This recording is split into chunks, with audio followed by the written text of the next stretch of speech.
Because of my vow on the verge of death, I have given up even drinking water. Yet because I am drinking the nectar of topics about Krishna, which is flowing from the lotus mouth of your Lordship, my hunger and thirst, which are extremely difficult to bear, cannot hinder me. Purport by His Divine Grace, A.C. Bhaktivedanta Swami Prabhupada. To prepare to meet death in 7 days, Maharaj Parikshit gave up all food and drink. As a human being, he was certainly both hungry and thirsty. And therefore Shukadev Goswami might have wanted to stop narrating the transcendental topics of Krishna. But despite his fast, Maharaj Parikshit was not at all fatigued. The hunger and thirst from my fast do not disturb me, he said. Once when I felt very thirsty, I went to the ashram of Samik Rishi to drink water, but the Muni did not supply it. I therefore wrapped a dead snake over his shoulder, and that is why I was cursed by the Brahmin boy. Now, however, I am quite fit. I am not at all disturbed by hunger and thirst. This indicates that although on the material platform there are disturbances from hunger and thirst, on the spiritual platform there is no such thing as fatigue. The entire world is suffering because of spiritual thirst. Every living being is Brahman or spirit soul and needs spiritual food to satisfy his hunger and thirst. Unfortunately, however, the world is completely unaware of the nectar of Krishna Katha. The Krishna consciousness movement is therefore a boon to philosophers, religionists, and people in general. There is certainly a charming attraction in Krishna and Krishna Katha. Therefore, the absolute truth is called Krishna, which means the most attractive. The word Amrita is also an important reference to the moon, and the word Ambuja means lotus. The pleasing moonshine and pleasing fragrance of the lotus combined to bring pleasure to everyone hearing Krishna Katha from the mouth of Shukadev Goswami.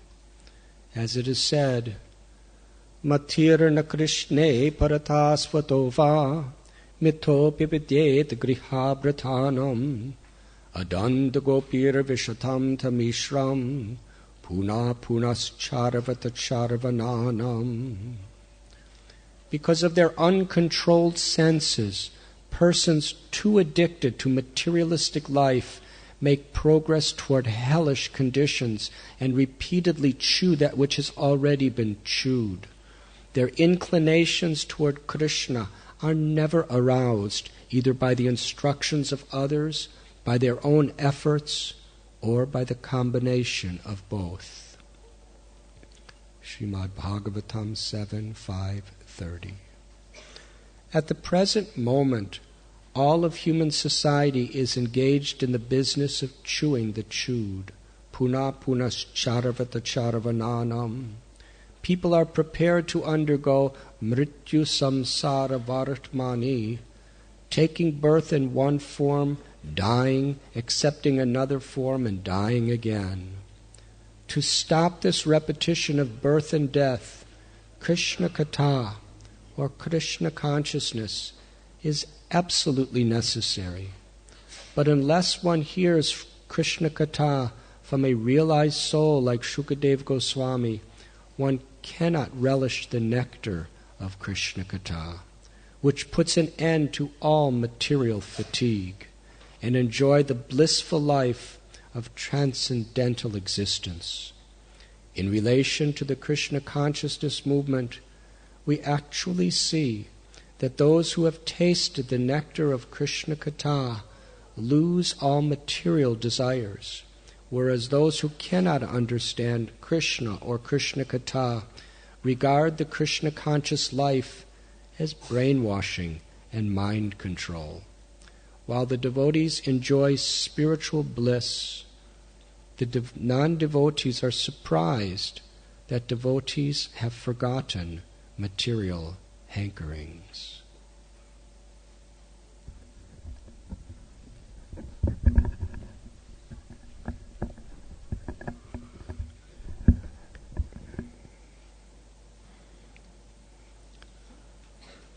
Om Agyantimidandasya Jnananjana Chalakaya Chakshurun Bilitam Jena Tasmai Sri Gurave Namaha.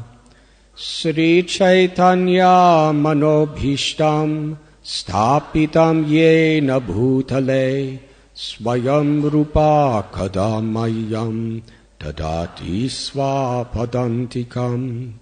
Bandeham Sri Guru Sri Jutha Padakamalam Sri Gurun Vaishnavamscha Sri Rupam Sagrajatam Sahagana Raghunathan Vidham Tam Sajivam Sadvaitam Savadutam Parijana Sahitam Krishna Chaitanya Devam Sri Radha Krishna Padan Sahagana Lalita Sri Vishakanvitamscha. He Krishna Karuna Sindhu Dina Bandhu Jagatpate Gopesha Gopiska Kanta Radha Kanta Namostate Tapta Kanchana Gaurangi Radhe Vrindavaneshwari Vrishabhanu Sute Devi Pranamami Hari Priye. Vansha Kalpatarubhyascha Kripa Sindhubhya Evacha Patithanam Bhavanibhyo Vaishnavebhyo Namo Namaha. Sri Krishna Chaitanya Prabhu Nityananda Sri Advaita Gadadhar Srivasadi Gaura Bhakta Brinda.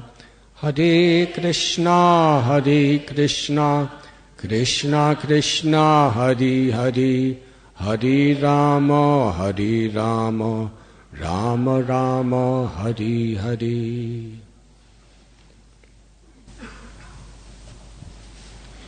Hare Krishna. Very grateful to be with all of you today. Bhaktivedanta manner. 39 years ago, on the day of Janmastami, our beloved Guru Maharaj, Srila Prabhupada, welcomed Radha Gokulananda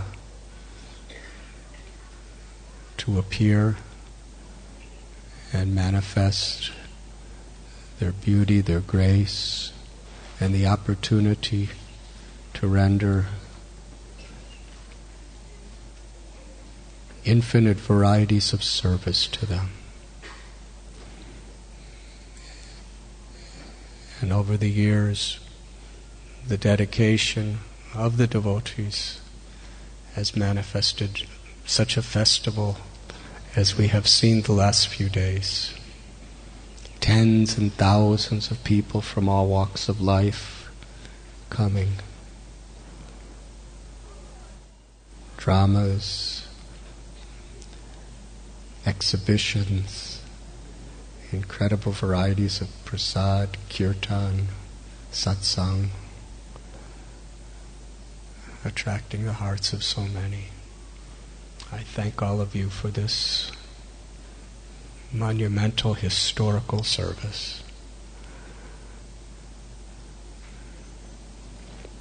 Today we're reading from the Srimad Bhagavatam, Canto 10, Chapter 1, entitled The Advent of Lord Krishna, Introduction,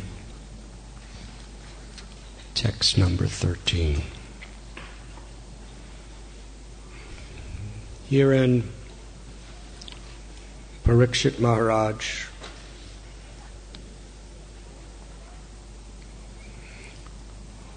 who for many days, through sitting and listening to the entirety of 9 cantos of Srimad Bhagavatam, has not taken a drop of water or even a grain of food.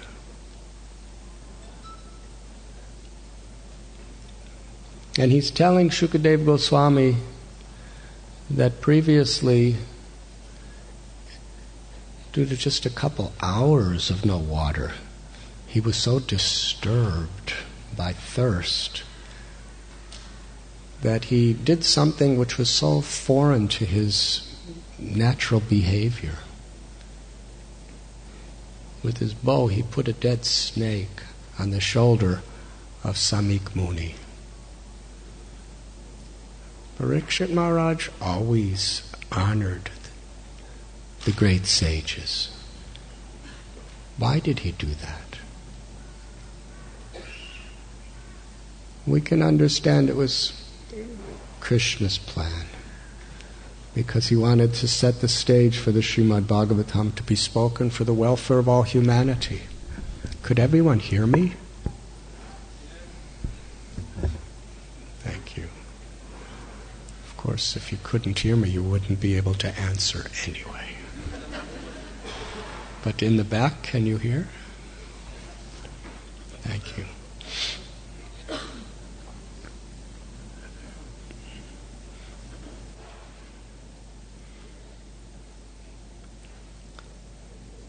So just a couple hours of thirst, and by his own living in a human body, having certain human frailties, became so disturbed. And here it has been several days. And he's expressing he's not at all disturbed, because he's drinking the pleasurable nectar of topics of Krishna through his ears. The Gita explains, Vishayavani vartante niraharasya dehena rasavarajam lasopyasya param dristva nivartate. That it is very difficult to control the mind and the senses. But if we experience something higher, then we can cross over all these obstacles. Just like a little child. A little child will get in so much trouble playing with dangerous things. Putting all sorts of objects in his or her mouth. Have you seen? You know, I'm a Swami, I don't see it so closely, but I kind of watch from a distance. I see little children picking up rocks and chewing on it. Picking up little plastic toys and chewing on it. Sometimes they're quite dirty, too. And the mother sees it. What are you doing? What are you doing? And she gives the child a laddu, a nice sweet. And the child throws the rock down and the plastic and eats the laddu and is happy and safe. Because it's better. So similarly, we have so many attractions in this world, we have so many aversions in this world that give us some temporary pleasure, temporary relieve us from boredom and anxiety. How to give it up? The Bhagavad Gita explains by tasting something higher. Now, what is the highest taste? The highest taste is that which gives pleasure to our soul. Krishna is all attractive. A name of Krishna is Ram. Rama means the reservoir of all pleasure. Anandamayo Vyashat, because we are part of Krishna, we have his nature in an infinitesimal degree. We are seeking pleasure, Ananda. And Krishna, being Rama, is the very source, the origin of all pleasure. The very name Krishna means all attractive, one who can give ultimate happiness. We're looking for pleasure through this process of attracting and being attracted. Yes? The pleasure between man and woman is based on this attraction. The pleasure of food is based on attraction. The pleasure of getting things, fame, power, we're attracted to these things. And the more we have, the more we think we're getting some pleasure. But unfortunately, the soul is looking for unlimited satisfaction because the soul is eternal. The soul's nature is to love the unlimited, Krishna. Krishna is all attractive. That means everything that people are attracted to, beauty, how people are attracted to beauty. The cosmetic industry, people spend billions of dollars a year trying to become more beautiful to attract others. And how much they're attracted to people who have beauty.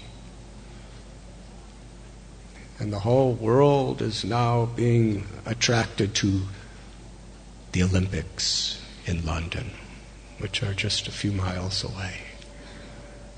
It's very attractive to see strength. Just 2 days ago, my father called me. He's 89 years old. He lives in America. And he told me how amazing he's watching on television these people, these gymnastic people. He said they're running and they're jumping in the air and they're twirling around and they're doing somersaults and they're doing about 10 different things in the air from one jump, and then they land and they smile. He was really amazed. At that age, he can hardly walk. But still attracted to see people doing incredible things with strength. And people lifting weights and pushing each other and throwing balls and whatever they do in the Olympics. The whole world is looking because they're attracted to strength.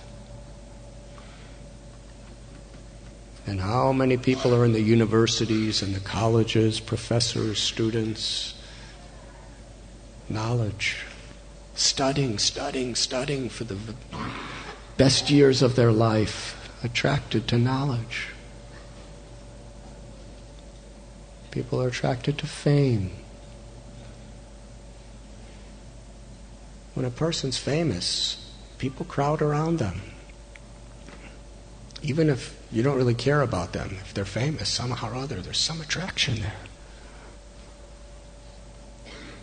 And how people want to become famous to attract people.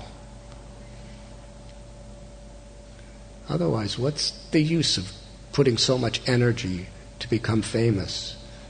The only purpose really is because that fame will attract people. And we have this innate need to attract and be attracted.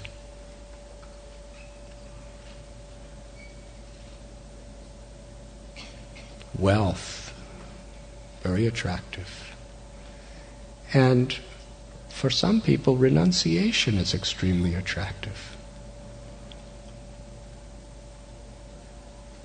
People who could actually get by with nothing and be happy. It's very attractive.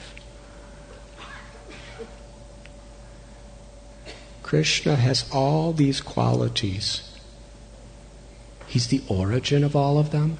He has them to unlimited, ever-increasing degrees. And Krishna has these qualities forever. Within this material world, these attractive qualities are always destroyed by time, and there's always someone who has more. Yes, you can win gold medals for a few years, but after some time, you have to step aside. I remember years ago reading in a newspaper about a very beautiful actress. And now she was in her 50s, and she attempted to commit suicide because she couldn't bear people seeing her look like something else. She was so accustomed, she got so much pleasure out of being adored for her beauty. And now she's old. And no matter how much money she spends, she could never get that back. And to the degree she enjoyed it, now she was suffering because she lost it to such an extent.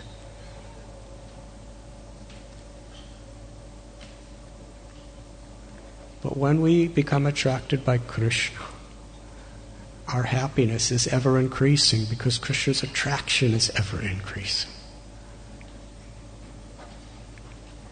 And bhakti, or devotion, spiritual love, attracts Krishna.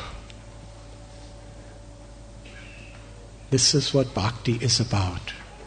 We are attracted by Krishna's unlimited beauty, and Krishna is attracted by our love. And that relationship is the ultimate satisfaction of the heart. And that satisfaction cannot be disturbed, even in the slightest way, by time or even death. Because it's the nature of the soul, the Atma. Nahanyate hanyamane sarire. The soul never dies. Krishna Katha is to hear and to chant about Krishna. Kali Kale Namarupe Krishna Avatar. Krishna descends within the beautiful sound of his name in this age of Kali. And similarly, Krishna tells in Gita, Janma karma chame divyam evam yo veti tattvata tyaktva deham punarjana naiti mam eti surjana. One who understands the transcendental, eternal spiritual nature of my appearance and activities never takes birth in this material world. Because their eternal potential is awakened and their love manifests for Krishna. It's very interesting how Srila Prabhupada in this purport is explaining that Parikshit Maharaj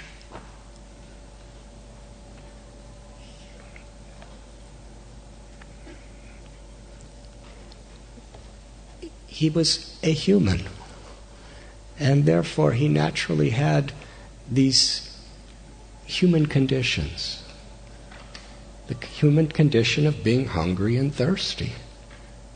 It's not that those things were not existing.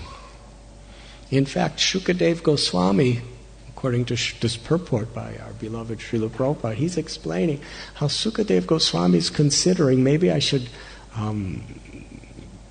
give a little break to this katha so that Parikshit Maharaj can drink something or maybe eat something. So the hunger and thirst were there. But they didn't disturb Parikshit Maharaj because he was experiencing something so much deeper, so much more beautiful. In the second chapter of Bhagavad Gita, Krishna tells, Matra sparashastu kontaya sitosna sukha dukkata agama payano nityas tams titikshasva bharata. The non-permanent appearance and disappearance of happiness, distress, pleasure, pain, honor, dishonor, victory, defeat. They are like the appearance and disappearance of the winter and summer seasons. They arise from sense perception, O scion of Bharat. And one should learn to tolerate them without being disturbed. What does that not being disturbed mean, Dhira? It doesn't mean you don't feel it. It means there's such a higher purpose, there's such a higher fulfillment that our character, our integrity, and our enthusiasm to serve is not disturbed. We carry on. I oftentimes cite a professor asked Srila Prabhupada,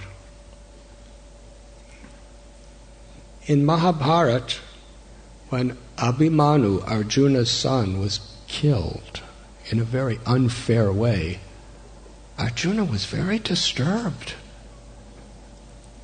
He was upset. He made a vow to give justice to the person who unfairly killed his son. He already heard Bhagavad Gita, and he realized it. And he was not supposed to be disturbed. So why he was disturbed?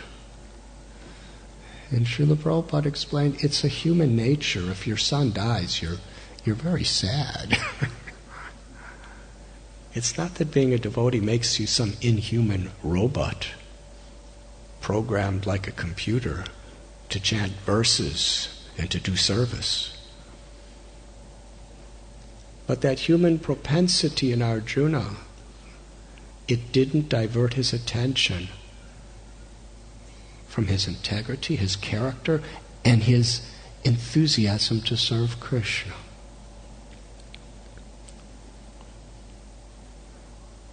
So here Parikshit Maharaj is explaining that I am drinking the nectar of hearing about Krishna. This is medicine. Enechi ashadi maya nashi baro lagi harinam mahamantra lao tumi magi. Sri Chaitanya Mahaprabhu prayed like this. I have come to bring the medicine that will cure all suffering, that will give real nourishment in real life, and that is this Harinam Mahamantra. Krishna Katha. It is the medicine that nourishes our mind, cleanses our mind, and nourishes our heart, and ultimately, Jiv Jago. It awakens our eternal loving propensities toward Krishna. Can you imagine? Some of you I can see are already restless because I've been speaking maybe 20 minutes. Shukadev Goswami, he was so empowered, he was so realized, he had such bhakti, such love, that when he spoke, there were thousands and thousands of people listening to him in absolute rapt attention. Nobody was falling asleep. Nobody was moving around. I don't think they had watches in those days to look at. No one was passing notes to him. When to end the class. Everyone, they just wanted him to go on forever and ever and ever. They were so eager to hear, and he was so eager to speak. That is Krishna Katha.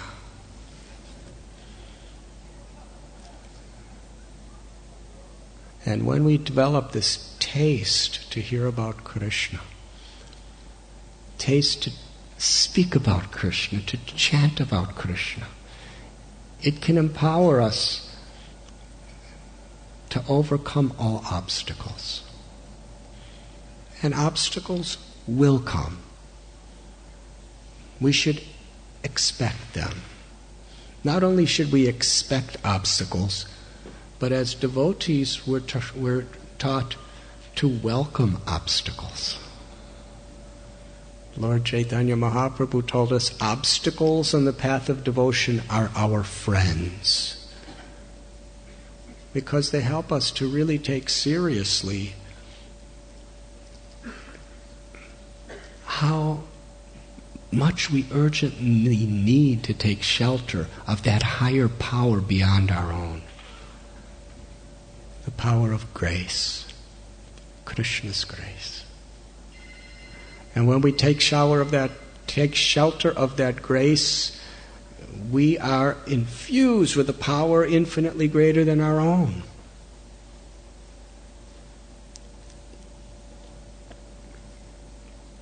Krishna is Karuna Sindhu. He's an ocean of mercy, unlimited ocean of compassion. Yesterday was our beloved Srila Prabhupada's Vyas Puja, his appearance day. And we sang in Narottam Das Thakur's prayer, Shri Guru Karuna Sindhu. Because our beloved Srila Prabhupada, our Guru, is connecting us to Krishna Karuna Sindhu, to that unlimited ocean of compassion. It's flowing through him. Sukadev Goswami, Srila Prabhupada in his purports, when they speak, when they write, that Karuna Sindhu, that unlimited ocean of compassion, which is inaccessible to this material world, is flowing through their mouth, through their words, to nourish us, to empower us.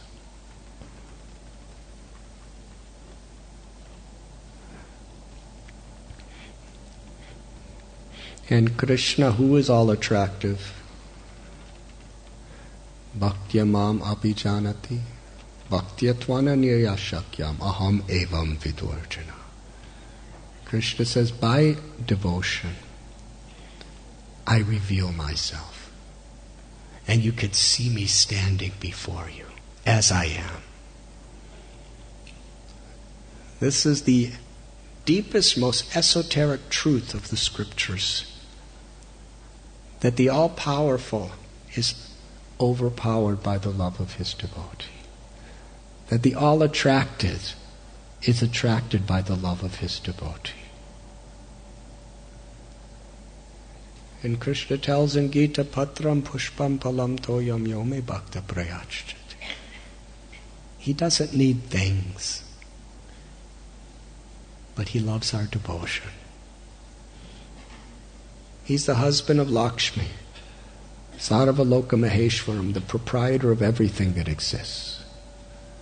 But if one offers me, Krishna says, a little water, a single leaf, a fruit, or I will accept it. That is beauty. The opulence of renunciation. Lord Chaitanya explained about Haridas Thakur, and he's explaining through Haridas Thakur all of his sincere devotees. He says, all the wealth, all the property, all the treasures of entire universal creation are not as valuable to me as one devotee.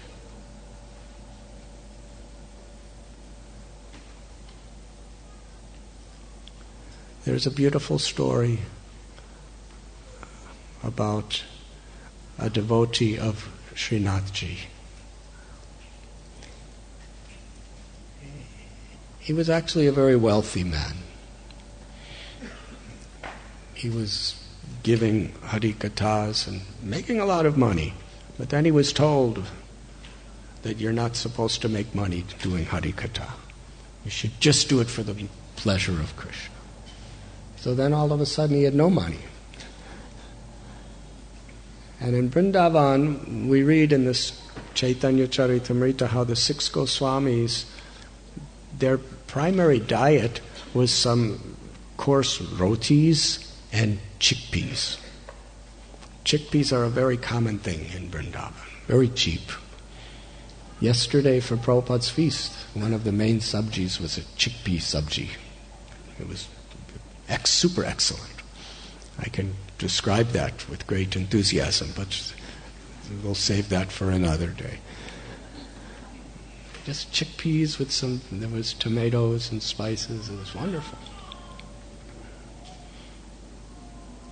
And somehow Radhakund Prabhu asked me, would you like some more of anything? I said, you can bring me a little bit of chickpea sabji. So he brought this big cup full of chickpea sabji. I said, just a little. And he went, just a little, and then this much on my plate. He said, I didn't mean to do that. And I was thinking, Krishna understood my heart.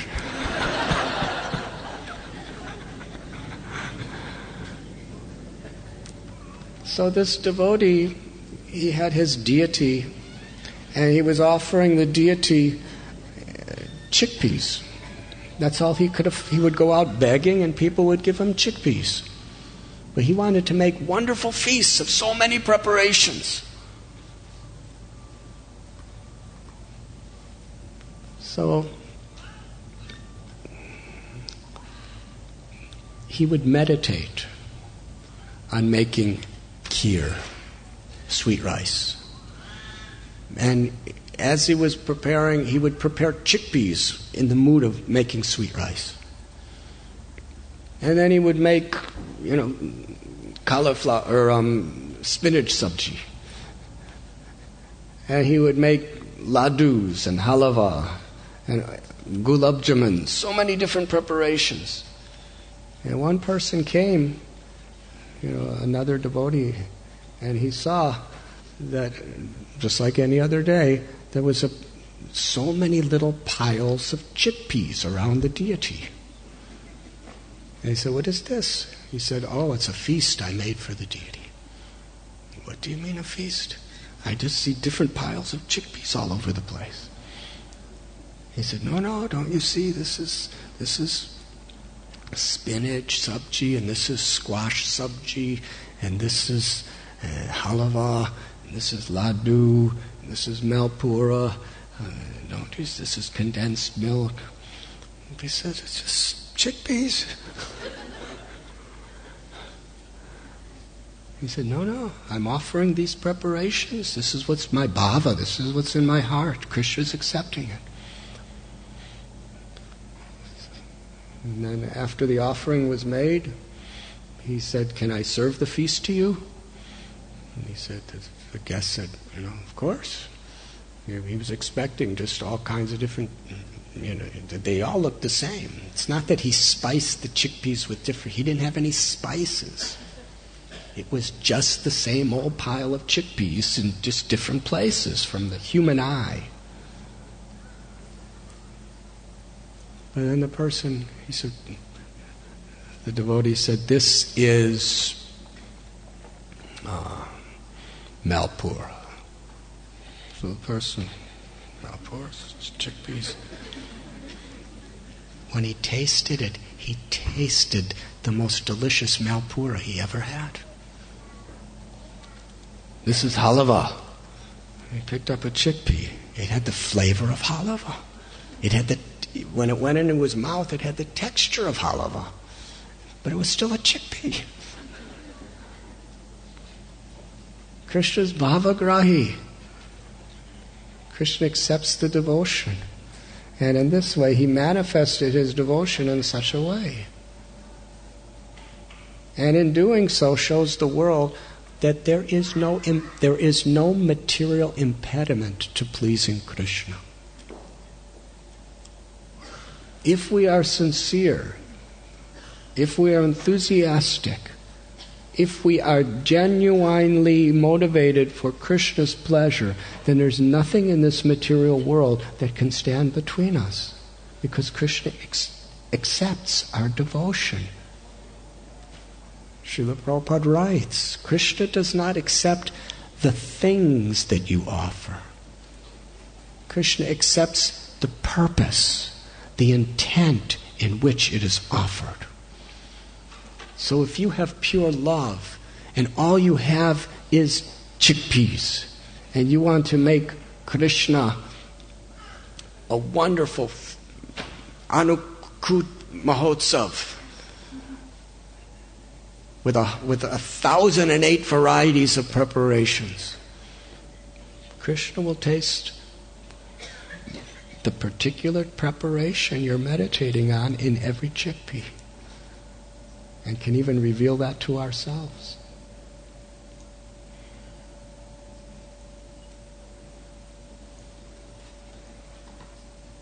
Ananyas chintayanto mam yejana paryupashate. Krishna explains, for one who surrenders to me, I will preserve whatever you have and I will carry what you lack. And Krishna has achintya shakti, inconceivable, unlimited potencies to do so. And that's the beauty of bhakti. It's not about what I can do. It's about what Krishna could do through all of us. That's how this temple began. Prabhupada came to San Francisco after 26 Second Avenue in New York City, and he had nothing, and he was old from a physical perspective, but he had such enthusiasm that there was no impediment. Here he is sitting in a little storefront in the Lower East Side of New York with not a penny to pay the next month's rent. He has no disciples, really. He just has a few people who are, some feel sorry for him, some are interested, some are starting to take serious interest. And Prabhupada brings a lawyer. He asks the devotee to bring a lawyer to make a corporation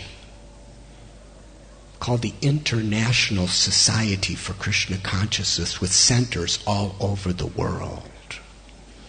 Where's that coming from? 26 Second Avenue was like a little chickpea. And Prabhupada's talking about beautiful temples and farm communities all over the world and millions of books being distributed. He didn't have a single book at the time, and he had no money to print it. But Krishna made it happen. And when the devotees saw, Prabhupada said, impossible is a word in the fool's dictionary. When they saw this enthusiasm in Srila Prabhupada, they understood that this Krishna is a very magical person. He can do things through us. And it was with that enthusiasm and that faith that they came to London. They had nothing. All they had was Prabhupada's example. He was 70 years old on a cargo ship. He came to New York City, and look what he's doing. And look what he's done for us. And he's telling us we can do it.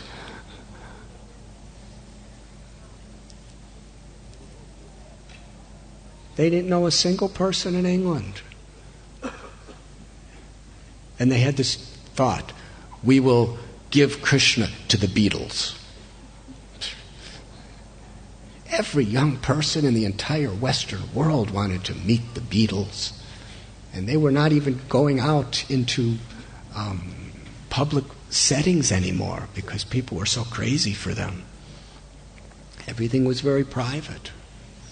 And here's people, unknown, no money, no nothing, and within a couple months, they're living with the Beatles.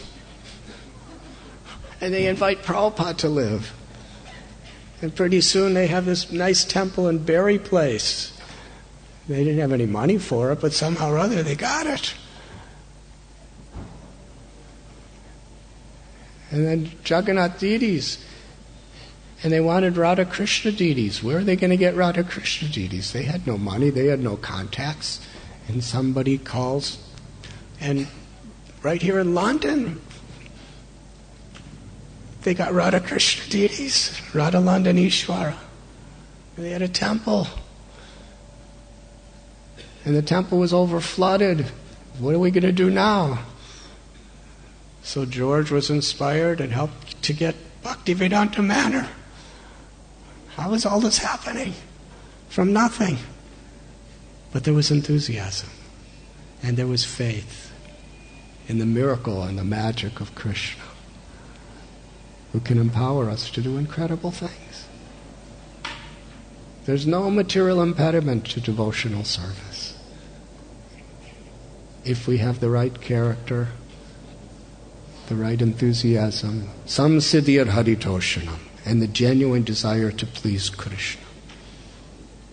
And the genuine desire to share Krishna, the all-attractive, with everyone, without discrimination.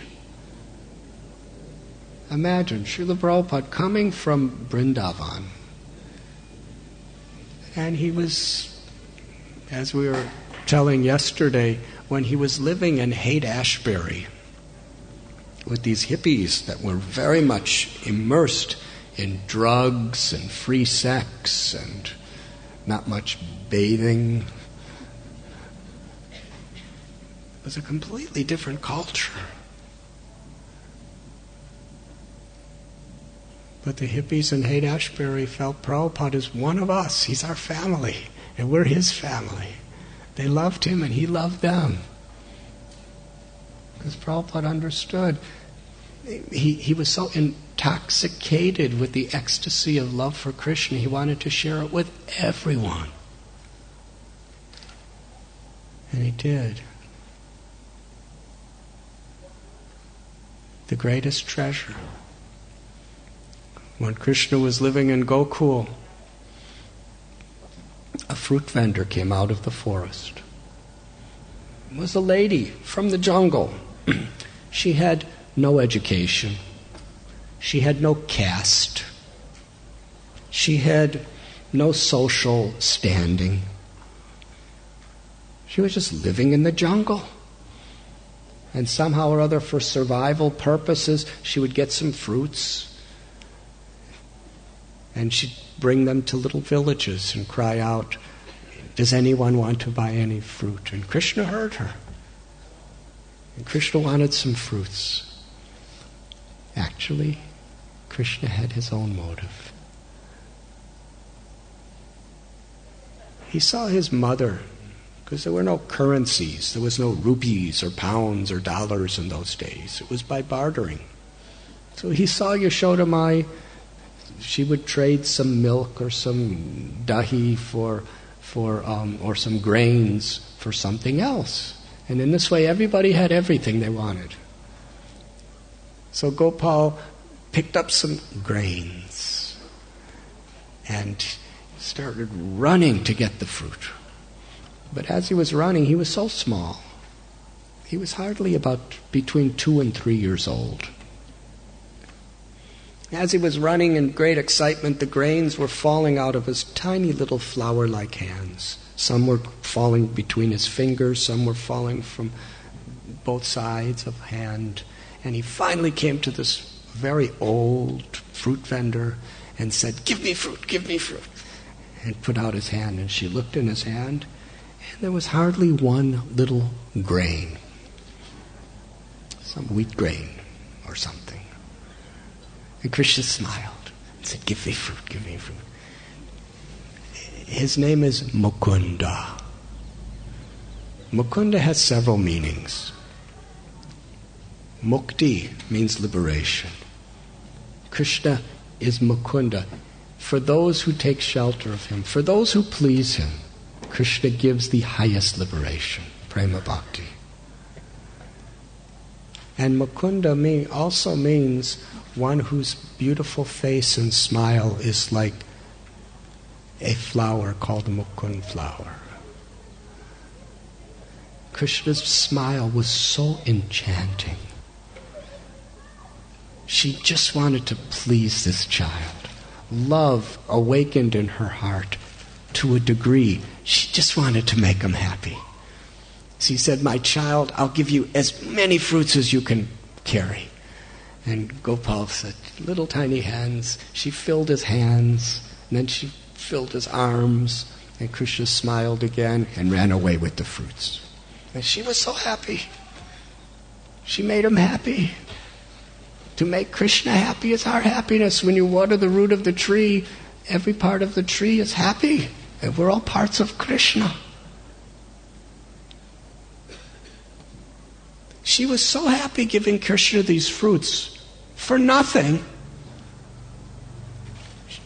Param Drispani Vartate. She experienced a bliss she never experienced before. She was so attracted. And when love awakens, it manifests as a desire to serve and a desire to please. She wanted to give Krishna more fruits.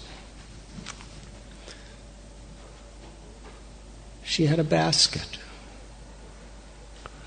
After she gave Krishna the fruits, her entire basket filled, overflowing with jewels. Pure celestial diamonds, rubies, emeralds, sapphires, lapis lazulis, gold, silver, pure pearls. Can you imagine a basket this big filled to the top with pure jewels? What the value of that was? Hundreds of millions of dollars by today's standards. Because she gave Krishna a few little wild fruits. This is what she got in return. But Jiva Goswami describes in Gopal Champu a very wonderful explanation of the details of what Shukadev Goswami spoke in sutra form. She was so excited to get Krishna more fruit.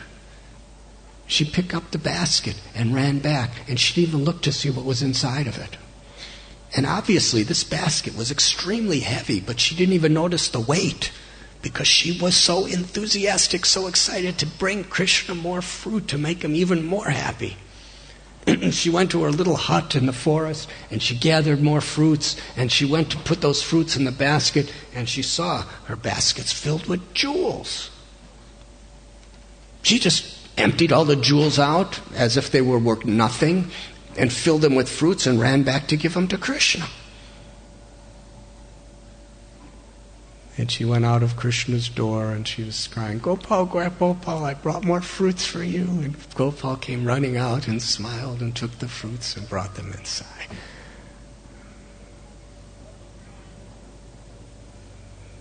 The fruit of prema bhakti, it ripened within her heart. She attained the ultimate perfection. That's the real treasure of life. Sri Chaitanya Mahaprabhu called it the Purusartha Siromani, the crest jewel of all goals of life, the most precious jewel. It is within all of us, within the treasure of our heart. And Sri Chaitanya Mahaprabhu, Jeev Jago Gaura Chandra Bole, Nitya Siddha Krishna Prema Sajja Kabunai. The key to open the treasure of our heart and actually experience, find that jewel of prema bhakti, love of God, is in the chanting of God's holy names. Hare Krishna, Krishna Krishna, Hare Hare, Hare Hare Rama, Rama Rama. By hearing and chanting the glories and the names of the Lord, we can open the treasure of our heart and find the most precious of all jewels. Prem, love for Krishna, love for God. And when we experience the wealth of that, we want to share it with everyone.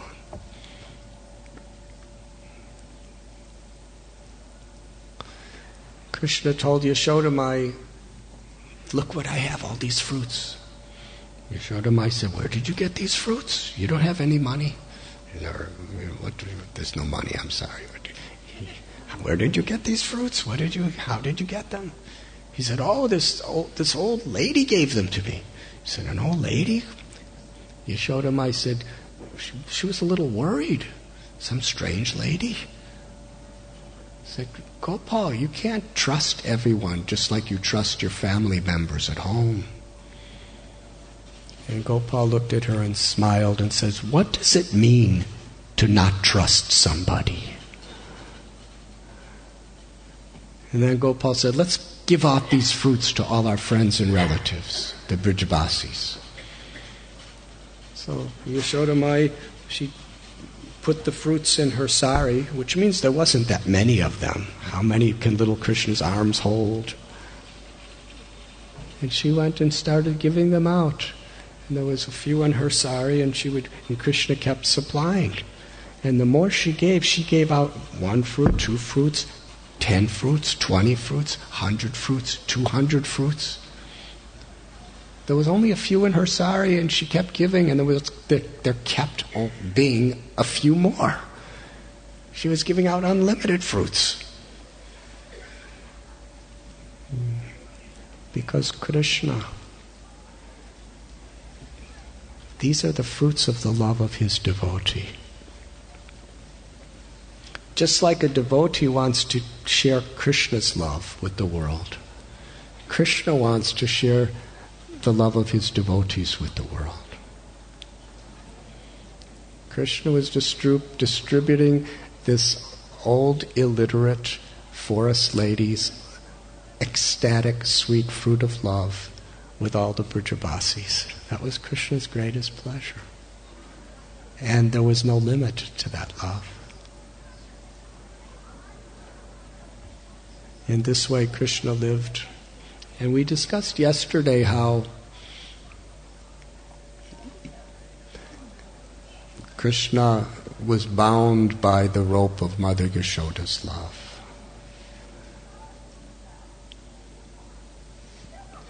And after Yashoda Mai went out to perform her duties, knowing that Krishna was very safe, little Gopal was thinking, let me do something even more mischievous. So he began to crawl. And as he crawled, this very large wooden grinding mortar was being pulled from behind him. And he saw these 2 gigantic Arjuna trees. And Krishna crawled between them, and the grinding mortar got stuck, and he pulled a little, and the trees were uprooted and fell to the ground. These were massive trees. They were Manigriva and Nalakuvera. From the heavenly worlds, they were the sons of Kuvera. And because of their beauty, their wealth, their strength, their knowledge, they became proud. Krishna tells in Gita, Prakrite kriyamanini gunai karmani saravasha. A bewildered soul thinks that this is mine. An intelligent person understands that these are the gifts of God. Let me use them with humility. So out of kindness, Narada Muni, he blessed them to become trees. Trees can't do anything except stand in one place. But he put them in tree bodies in Nanda Maharaja's courtyard so that they could see Krishna's beautiful childhood pastimes and become completely purified of their egoistic tendencies. And ultimately, Krishna gave them pure devotional service and sent them back to their abodes.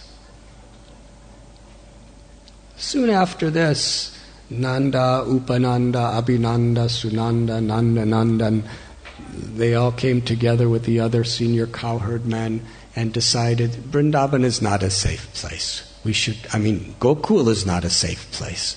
We should go to the forest of Vrindavan, where there is the Yamuna River and there is the Govardhan Hill.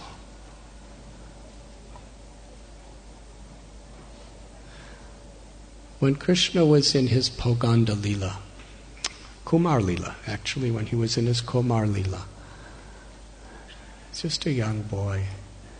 After some time, he was given charge of the calves. And Krishna's little friends, they had so many calves. And they would go out and herd them around and play. Krishna was acting just like an ordinary boy. Sakyaras with his friends, just to give pleasure to them. So one morning, Krishna blew his buffalo horn to call his friends, and they all came running to the scene, and they went out to the forest together with their calves. And even though Yashoda Mai and the other mothers would decorate them very nicely, the boys, they loved the beauty of nature's gifts. And in very, very playful ways, they would decorate each other with leaves, flowers. They would dig from the earth and get different colored minerals and rub them on each other and make designs on their bodies. They would find bird feathers and especially peacock feathers and decorate. And in this way, they played so many games in the beautiful forest of Vrindavan.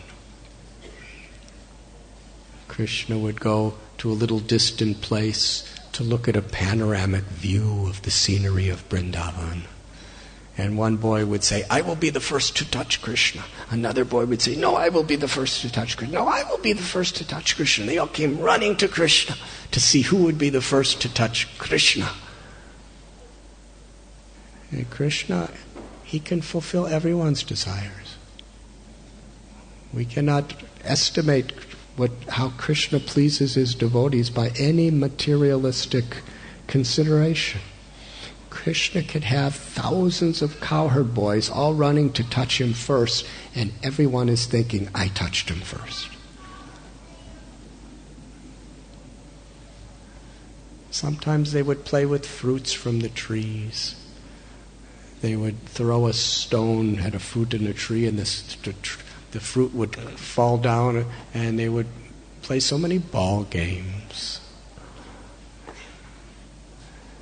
They loved to imitate the wild animals of Vrindavan. They would see a bird flying in the sky, and one of the gopas would spread his wings just like the bird and fly following the shadow of the bird. And all the other boys would clap their hands, well done, you're just like that bird, you're even better than that bird.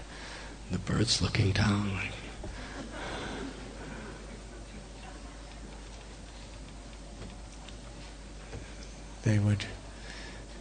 they would see a little frog. The frog was hopping, making frog sounds. And the little gopas would go right next to the frog.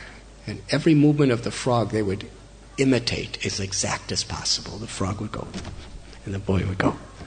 And the frog would go, make a grog, and the boy would go, grog.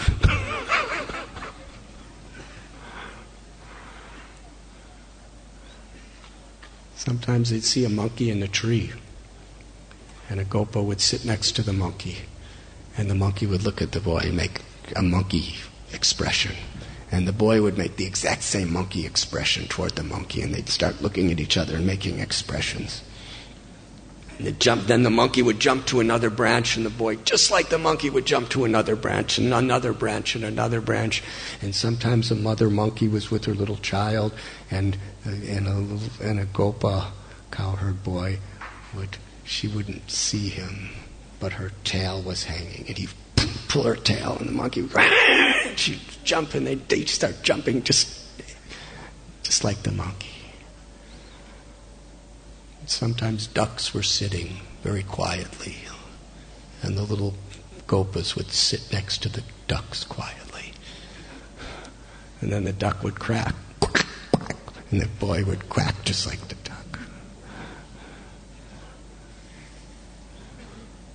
And peacocks would dance, And the boys would dance like peacocks, and especially Krishna would. He would dance like a peacock. All the boys would clap and say, well done, you dance just like a peacock.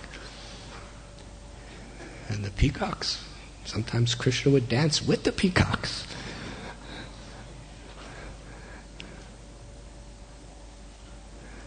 In this way they spent their times just like ordinary little boys. Sakyaras. Shukadev Goswami says, Krishna is the absolute truth. He's Parabrahman. He's the supreme Brahman. He's the Brahmano hi Pratishtham. He's the source of the all-pervading absolute Brahman, the energy that pervades all spiritual and material worlds. He's the Paramatma. He's the all-knowing Lord within the heart of every living being. He's the Virat Rupa, the Paramatma of the entire universal creation. From his exhalation, unlimited universes are manifesting. From his inhalation, he can devastate everything that exists within the cosmic manifestation. The greatest sages, the greatest rishis and yogis, lifetime after lifetime are trying to get even a grain of dust from Krishna. And here the gopas, they're playing with Krishna. Playing with him just like any other little boy. Sakyaras. This is the Madhurya Bhava of Braj Bhumi. Where all of these devotees, they have the fullest realization of the supreme power, opulence, and excellence of Krishna. But their love is so deep, so intimate, and so sweet that Krishna manifests his own sweetness in such a way that all the knowledge of Krishna's Aishwarya, or of his opulences, goes into such a background where they don't even consider it anymore. And they just love Krishna because he's Krishna. He's our friend. They would wrestle with Krishna. They would play with Krishna. They would eat with Krishna. One day, Kamsa sent an asura, a powerful mystic yogi with very evil intentions, to kill Krishna. Aghasura, by his mystical powers, he assumed a massive form of a snake, something like a python, but he was 8 miles long. He opened his mouth. Now, if we're walking through a field and a snake comes right up to us, do you feel a little bit of fear? You don't have to raise your hand or anything, because we know you're all fearless, but still. And, if that snake opens his mouth, how big is it? About this big at the most? Maybe this big? Well, Aghasura, his upper lip was in the cloud, and his lower lip was on the ground. And the little gopas, they were just playing with their calves, and they happened to see this gigantic serpent. And they started joking with each other. That looks like a giant snake. And some other boy said, no, it can't be a giant snake. It must be a statue of a snake, just so that we could play on it. And they started getting closer. And they were thinking, look at the upper lip, it's in the clouds. The lower lip is like the shadow of the clouds. And the 2 holes on the side of his mouth are like gigantic mountain caves. And his tongue is like a mass highway, roadway. And the teeth, they look like big icicles, like mountain peaks.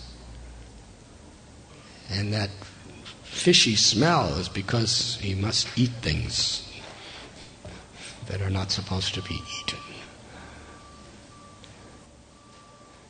And as they were, one boy said, "This is a snake," and started running away. And another boy said, "Why are you afraid? We're not going to play with you if you're afraid." So they, okay, I'll come back. Then they came to the conclusion, this actually is a snake. A massive snake. And he's come to eat us.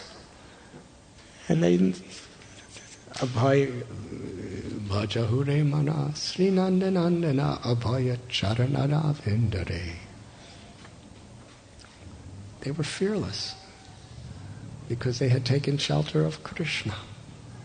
And they said, what do we have to fear? After all, Krishna killed Bakasura when he swallowed him, so Krishna will save us. Let's see how Krishna will save us, and let's play with this snake. And with this conviction, they were dancing, clapping, laughing, smiling, and they all danced right into the mouth of Aghasura. And as they were going in the mouth, they were all waving at Krishna and smiling at Krishna and playing their flutes. Now Aghasura was so envious. He was deeply envious. He saw these little children having such happiness, playing with Krishna. He couldn't tolerate their happiness. He hated to see anybody happy.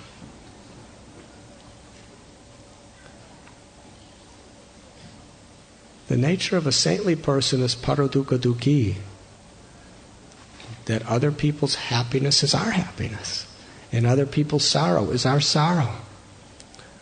But the nature of envy is we can't tolerate seeing somebody else happier than ourselves. We cannot tolerate seeing somebody prosper more than ourselves, because we're putting ourselves in the center of everything. It was intolerable for him. His heart was churning with a desire to destroy them because they were so innocent, so pure, and so happy. So he opened his mouth, and you know what his intention was? Krishna, he killed my sister Putana and my brother Bakasura. They were both older than me. I must get revenge. If I kill all these children and then I kill Krishna, then the parents, they will die because they cannot live. The body cannot live without the life, and the children are the life of the parents. So by doing this, I will exterminate all life in Vrindavan. That was his goal. That was his purpose. That's what would make him happy. Such a mentality. So evil. So all the boys, while this very, very horrible, envious, cruel monster has come to kill them all, they're laughing and singing and dancing into his mouth. Now Vishwanath Chakravarti Thakur explains that Krishna and the Gopas, we heard how they were playing so many games and they were having so much fun that it's impossible to stop playing when you're having that much fun. They would have played for the rest of eternity. But it was lunchtime. And Yashoda Mai and the other older gopi ladies, they prepared lunch. They would pack them for their children like lunch boxes. Prabhupada says tiffins. And they would carry their lunch boxes into the forest. And the parents, they're Vatsalya Ras. They're not thinking Krishna to be God. They're thinking to be Krishna, and the cowherd boys to be their sons. And they're worried, are they going to eat on time? Are they going to get proper nourishment? And yet the Sakas, the friends, they just wanted to play forever. Because the playing was the enjoyment of playing these games with Krishna and in the forest of Vrindavan was ever increasing in happiness. So Krishna could fulfill many things with the same event. Aghasura, by the power of Yoga Maya, came at that time, just before lunchtime. Because by performing this very, very incredible Leela, it would break their play for some time. And then after killing Aghasura, then they would eat lunch because they'd have a good appetite. So as all the boys were going into Aghasura's mouth and looking at Krishna, we know Krishna will save us. Such faith. Krishna was just about to tell the boys, this is Aghasura. He's very evil. He's very powerful. He's come to kill you. Stop, stop. But before he could say stop, they were already inside the mouth. So Krishna, by his pastime, he was thinking, how am I going to kill the demon when all my friends are inside the demon's body?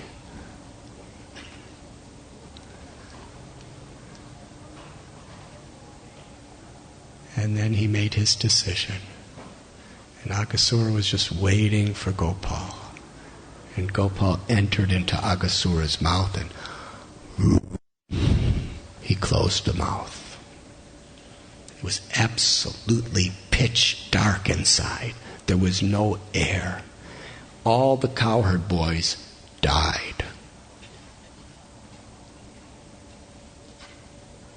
And interestingly, how people see the same situation according to their particular state of consciousness. One man's food is another man's poison. When the demigods saw Krishna enter into Aghasura's mouth and the mouth close, they were thinking Krishna's finished. And they were crying out, alas, alas. They were trembling in fear. They were crying. What happened? And Kamsa's associates, they were watching and saw the same thing, and they were celebrating. Krishna's finished. Finally, he's dead. Along with all these useless boys. So some were rejoicing, some were lamenting. And Krishna could hear the devas crying out, alas, alas. So he made his decision. He expanded his body, bigger, bigger, bigger, and even bigger. And as he expanded his body, he totally filled Aghasura's insides. And Aghasura, who was a mystic, he expanded his body bigger and bigger and bigger, but Krishna was expanding faster than he could expand.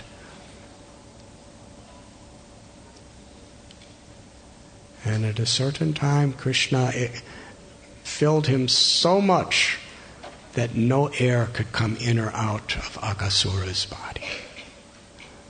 So his eyes bulged, and his life air burst from the top of his head as he suffocated to death. And the light of the soul of Agha remained in the sky. Meanwhile, Aghasura's mouth opened. And Krishna looked at his dead friends and cast a beautiful glance upon them and brought them all back to life. This is very symbolic also. That without bhakti, without love of God, we are all like spiritually dead people. Physically, we're very alive. Mentally, we're very alive. But spiritually, without love, we're like dead. But when Krishna casts his beautiful glance upon us, he brings back our spiritual life and that innate happiness that is within us. They woke up just like they just got a good sleep. And they had no idea what just happened. It's also very interesting because in Vrindavan, we don't find that Krishna ever changed his form to deal with any of the asuras that came. In other incarnations, he would do things like that. Just like Vamanadev, to serve his purpose, from a little dwarf he grew into such a gigantic size of Upendra, Trivikram. And for Hiranyakasipu, the Lord appeared as Narasimhadev in order to deal with this Hiranyakashipu with very sharp nails. And Ravana, the great demon, Lord Ramchandra used his bows and his arrows to pierce his heart. But we see all the asuras that came to Vrindavan, Krishna never used a weapon, and he never changed his size. He remained the same tiny little gopa. With Putana, he was just a 1 or 2 day old little baby. He didn't expand himself, he just sucked. Trinavarta, he didn't change his size, his shape, he didn't use any weapon. Bakasura, Vatsasura, even later on, Aristasura, Keshi. Krishna never used a weapon. He remained just like a tiny little cowherd boy. Why? Because he didn't want to interfere with the loving feelings of the Brijabasis who saw him like their own ordinary little boy. He's our friend, he's one of us, he's our son, he's one of us, he's our lover. He didn't show any of his opulences.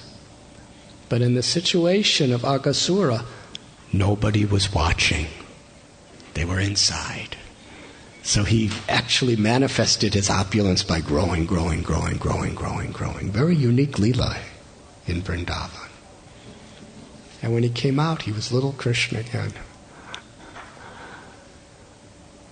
Aghasura was, his body was in that state, and his Atma, his life force, was in the sky. And when Krishna came out of his mouth, first all the cowherd boys, he sent them out, and all the calves. They were dancing. And as soon as Krishna came out, the light of the soul of Agha entered into Krishna's form. And Shukadev Goswami explains how he received an extraordinary form of mukti called vimukti. He was given the eternal service of the Lord in Vaikuntha. Because they were Jai and Vijay. He brought them back to their original positions. Within Vaikuntha now, as the loving servants of the Lord. And the questions asked, for most asuras, they get Sayujya Mukti, the mukti of merging into the all-pervading impersonal Brahman. How is it that Aghasura could achieve Vaikuntha, the highest level of liberation, of ecstatic loving service forever? That's only possible through bhakti. And Aghasura, because even though he had all bad intentions, he gave so much happiness to the cowherd boys. He really made them happy. They were in ecstatic bliss, in such a playful mood, running into his mouth. Because he gave so much happiness to the cowherd boys, he gave happiness to Krishna. And because he gave happiness to Krishna and the cowherd boys, when they were in his mouth, he felt their happiness and actually appreciated it. And at the moment of his death, just like his sister Putana, she was very evil, envious, cruel, violent, but at the moment of her death, she had feelings of being a mother to Krishna. So similarly, at the moment of Aghasura's death, because he associated with all these blissful gopas, cowherd boys, he actually enjoyed their association. He was actually feeling an appreciation for them. He was feeling some happiness being with all these cowherd boys, and because he felt happy with them, he actually felt devotion to Krishna. And therefore he was given entrance into Vaikuntha, the spiritual world.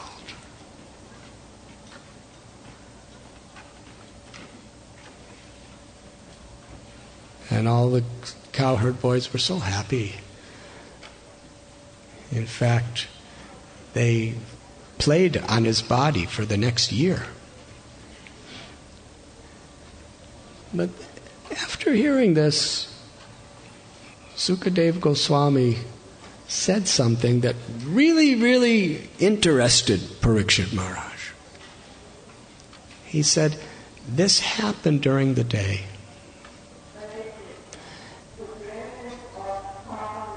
And the Gopas played on the body of Aghasura every day for 1 year before the people of Vrindavan even heard that this had happened.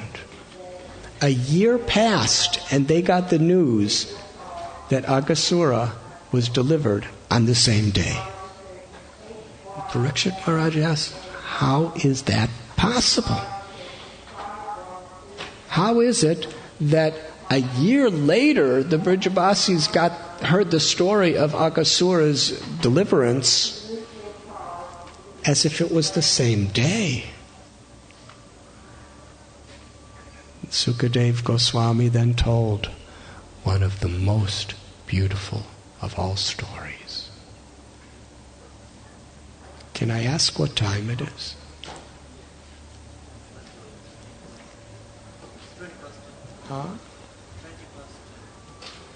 20 past 10. Srinadapi, how much time do I have? 15 minutes. And I'm supposed to tell the most beautiful of all stories.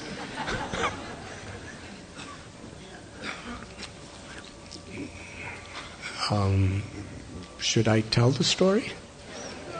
If you give me permission, then there is the risk that it may go overtime.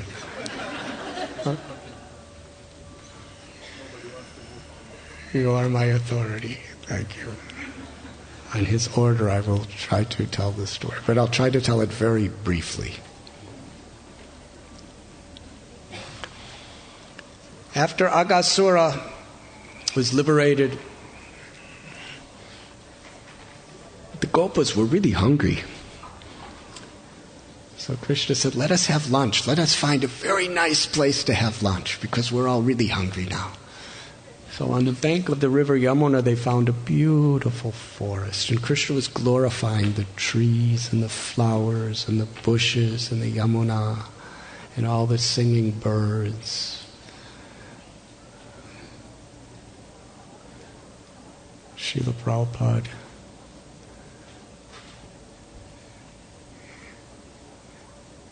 he explains how in Krishna Balaram temple, he said when people come, even today, everyone is so happy to hear the chirping of the birds and the humming of the bees in this natural setting.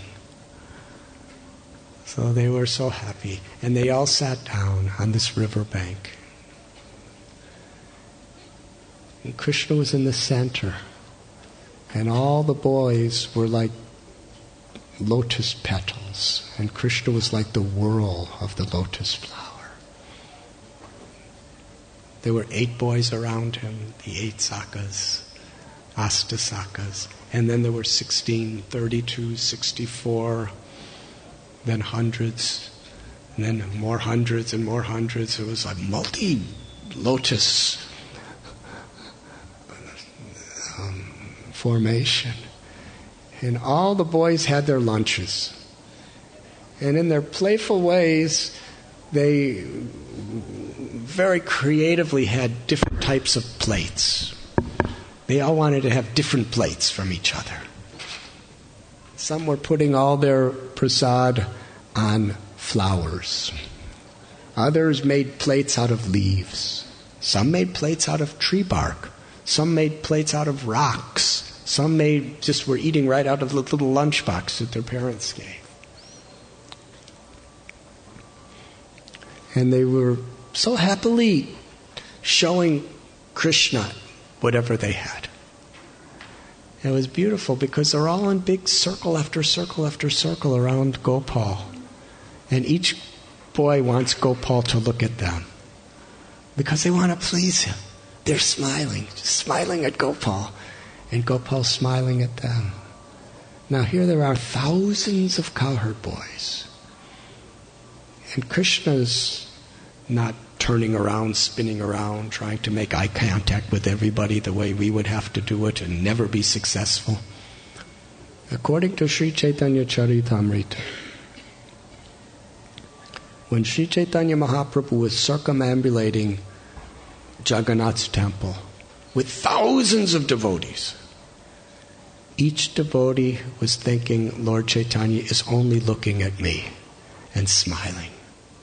And it said it was exactly the same as when Krishna was sitting on the bank of the Yamuna with the Gopas. And every Gopa is thinking, Krishna's only looking at me. Krishna's only smiling at me. This is Krishna's power to reciprocate with love. He's Rasa Vihari. He enjoys, and he's the Rasa Raj, the ultimate emperor of loving reciprocations.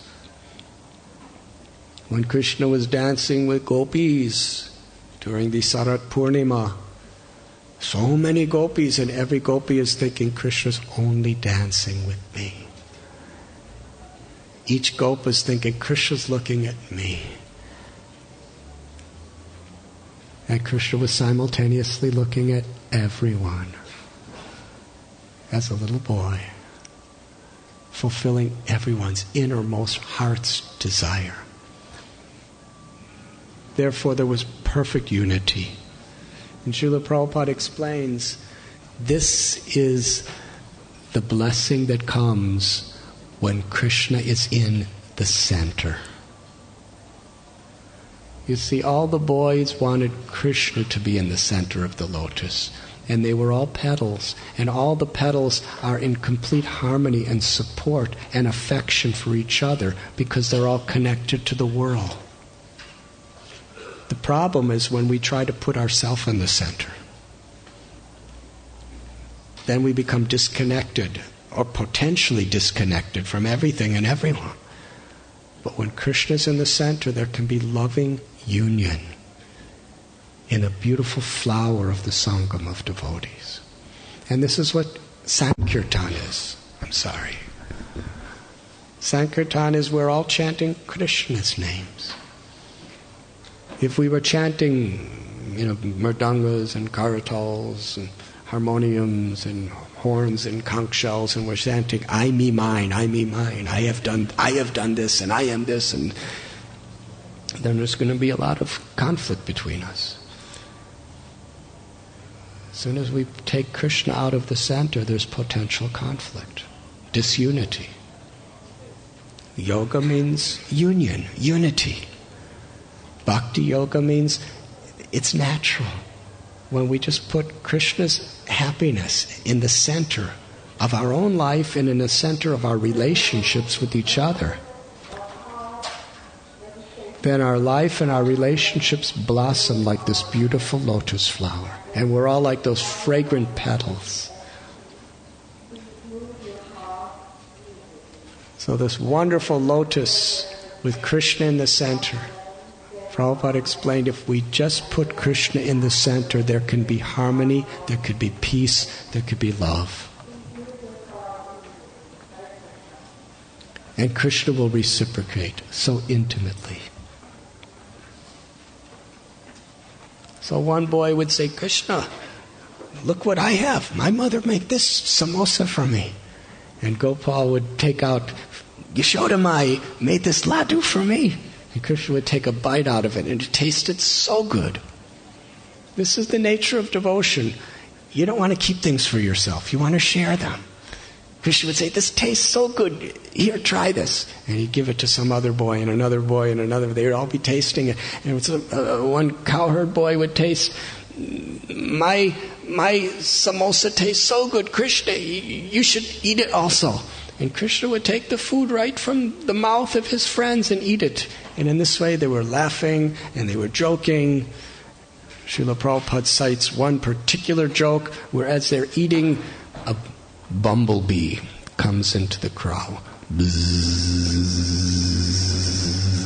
And Krishna says, Bumblebee, don't kill Madhu Mangal by stinging him.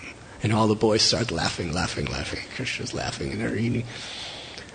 Meanwhile, the Devas, when they heard of Aghasura, because they were all afraid of him like anything, they wanted to come down and celebrate Krishna's deliverance of Aghasura.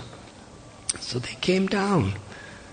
And Brahma heard about this big festival, so Lord Brahma came down just to celebrate Krishna's liberating Aghasura and freeing the world from that tyrant. But when Brahma looked down, he saw little Gopal, just like all the other children, laughing and playing. And he saw Krishna eating food that were coming out of the mouth of his friends. Krishna's yajna bhuk. The sacred fire is his tongue. The great souls, the Brahmins, they perform yajnas by offering to the holy sacrifice. And here's yajna bhuk. And he's eating the food from his friends' mouths. And he's playing and he's joking. Brahma wanted to understand. Brahma got bewildered by all this. Because living in Brahmaloka, he's very much a majestic king. And he worships God, Vishnu, with great adoration and exalted opulences. This was bewildering. Seeing that same personality just as a little boy. Playing like a little boy. So he got bewildered and decided he was going to demonstrate his own powers. And he also wanted to see, what is this Krishna? So as they were eating and enjoying the calves, allured by fresh, tasteful grasses, went farther and farther and farther away. And when the Gopas found that the calves are nowhere around, they became very disturbed because they loved their calves. They were taking care of the calves. And Krishna, like the servant of his own friends, he said, you stay here, all of you, and you enjoy the prasad, and I'll go myself and bring all the calves. So Krishna went. He searched the pastures. He didn't find them. He went and began to search the forests, the mountains, the caves. He couldn't find the calves anywhere. Meanwhile, it describes when Krishna left the cowherd boys, he was holding in his little lotus-like hand a preparation Yashoda Mai made for him. It was yogurt with fruit and rice. And that's how we used to make it. It was called Krishna surprise. But according to Bhagavatam, it was yogurt and rice. And Krishna was holding it. And he went looking for the calves, holding this preparation in his hand. He was looking everywhere. He couldn't find them. Then he came back to tell his boys, friends, he can't find them. And when he returned to the riverbank, they were all gone. What happened? Lord Brahma took away all the calves and all the gopas, and there were unlimited numbers of them. And he put them all in a mystic sleep and transported them into a cave. There was nothing around. Our acharyas explained, just like Ravana stole the false Sita because he couldn't actually touch the real Sita, who's pure spiritual pleasure potency of the Lord. Similarly, Krishna actually had the gopas just kind of disappear. And Brahma stole Maya gopas and put them in the cave. And Krishna came back, and there was no calves, there was no friends, but it was time to go home. And Krishna knew in his heart that all the mothers of my friends, they love me more than their own children. And with no malice or envy in their hearts, just out of love, pure unselfish love. All the cows were thinking, if only we can render the service of Yashoda and love Krishna by giving our milk. And all the mothers of the gopas were thinking in the same way. How wonderful it would be to offer the service of Yashoda and be the mother of Krishna. Parikshit Maharaj was very amazed with this, because this is against human nature, to love someone else's child more than you love your own. But because Krishna's the life force within everyone, it was natural. So Krishna wanted to fulfill all the gopis, the older gopis' desire. He was going to give them a chance of every gopi mother to be his own personal mother for 1 year. And every cow to be his own personal mother for 1 year. And at the same time, he was going to teach Brahma a good lesson to humble his pride.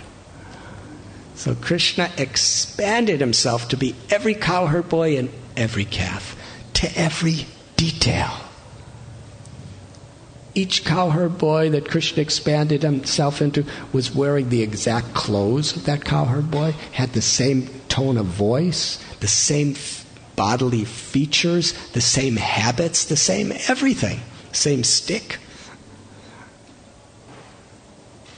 Identical.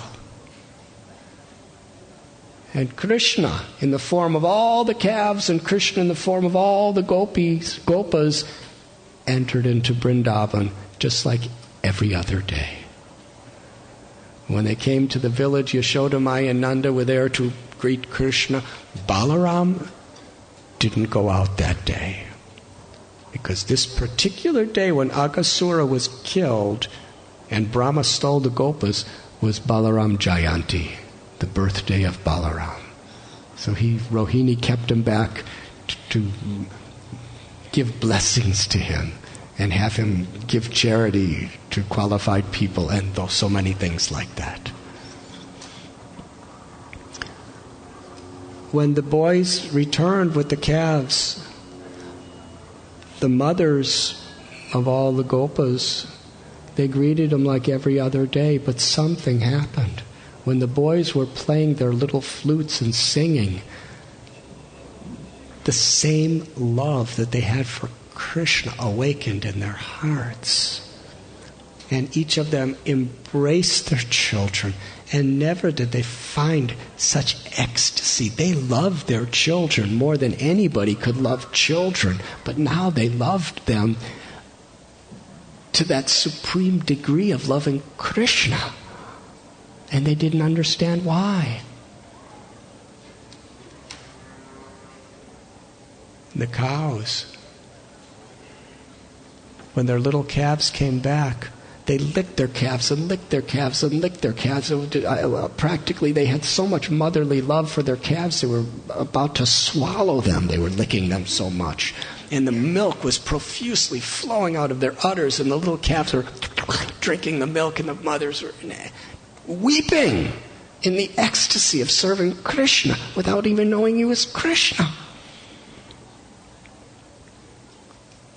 And all the gopis, even though the children were about 4 years old, going on 5, milk started flowing from their breast in motherly love, and all of them were feeding their milk to their children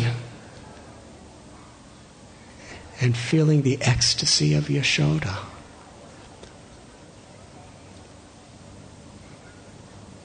But by the power of Yoga Maya, they couldn't understand. And this went on for 1 full year. Krishna would go out with the cowherd boys and calves and play the exact pastimes, ever new, ever fresh, ever dynamic, but it was all him. And then he would come back and reciprocate with the cows and the gopas and the elder gopas, men. And in this way, Krishna fulfilled everyone's innermost desires. Vatsalya Ras with Krishna.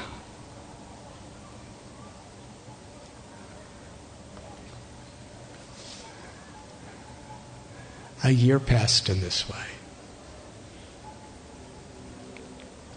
And no one suspected anything else. And another feature of this story, which is really incredible, unbelievable, inconceivable, how Krishna manifested in all these forms to reciprocate motherly and child love, Vatsalya Ras, with all of these different devotees. Each parent loved their own child identical to their love for Krishna, without knowing this, that he was Krishna. And also each gopa and cow loved every other calf and every other gopa exactly the same, because they loved everyone as much as Krishna. There was no discrimination. Naturally, a parent discriminates my child and your child. But in this case, they were feeling the same ecstasy seeing their own child and every other child, and even seeing the calves. They were feeling unlimited ecstasy of love for these little calves. They didn't know that it was Krishna. It's just attracting so much devotion. For 1 year this happened. But 1 year by our time is 1 moment by Brahma's time. Srila Prabhupada explains, Brahma knew that playing with Krishna was like playing with fire. So he didn't want to stay away too long.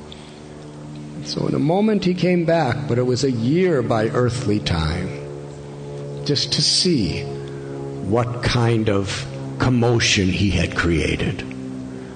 And when he came down, it was during the day, when all the gopas and calves were in the pasture together, and he saw all the gopas playing with Krishna, herding cows, playing games, imitating animals, dancing, singing, playing buffalo horns, playing flutes, wrestling. And Brahma said, what's happening? They're all here. I put them in a cave and put them to sleep. And Brahma immediately went to the cave and saw that all the children and the calves were sleeping in the cave. And then he came back and saw that they were all playing just like any other day. And he went back to the cave and saw they're all sleeping. He went back and saw they were all playing, and they were identical with each other. He was really becoming confused. Brahma started thinking, what's happening? How is this? Here I am at the cave, and here I am, he's there. Is Krishna, putting him in the cave like I did, and then by the time I get here, he's taking him out of the cave and putting him here, and then by the time I get there, he's putting him in the cave? Or could this be duplicates? And if they're duplicates, which ones are real and which ones are not real? And are they both real? And Brahma was really becoming confused. He was becoming confused to such a degree that he forgot who he was.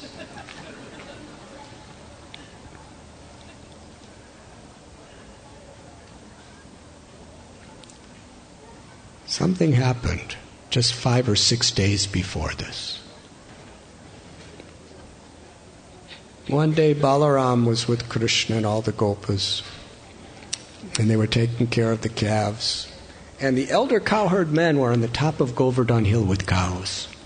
And when the cows saw their calves, and interestingly, these were their older calves. They had younger calves. And usually the cows don't give their milk to the older calves. They give their milk to the younger calves because that's motherly affection. They need them more.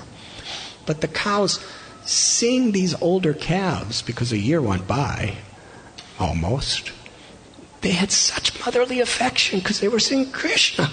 The cows left the cowherd men and were galloping down Govardhan Hill as if they had 2 pairs of legs. And their milk bags were getting bigger and bigger and bigger and bigger, and milk was pouring out and covering Govardhan Hill, and they ran all the way down, and the cowherd men they didn't know what to do. The cows were supposed to be with them. They were running after them. And the cows were licking the bodies of their little children. The children were drinking their milk, and the cowherd men everything was in such chaos. They came down, but then when they saw their sons, their hearts melted. Their love for Krishna awakened in such a way. They embraced them, they smelled their heads, and they were completely pacified, weeping tears. When Balaram saw this, he thought, this is incredible. Because Yogamaya was so thorough that even Balaram didn't know what was going on for 1 year. And then he began to reflect. For this whole year I've seen this. Now I'm starting to awaken.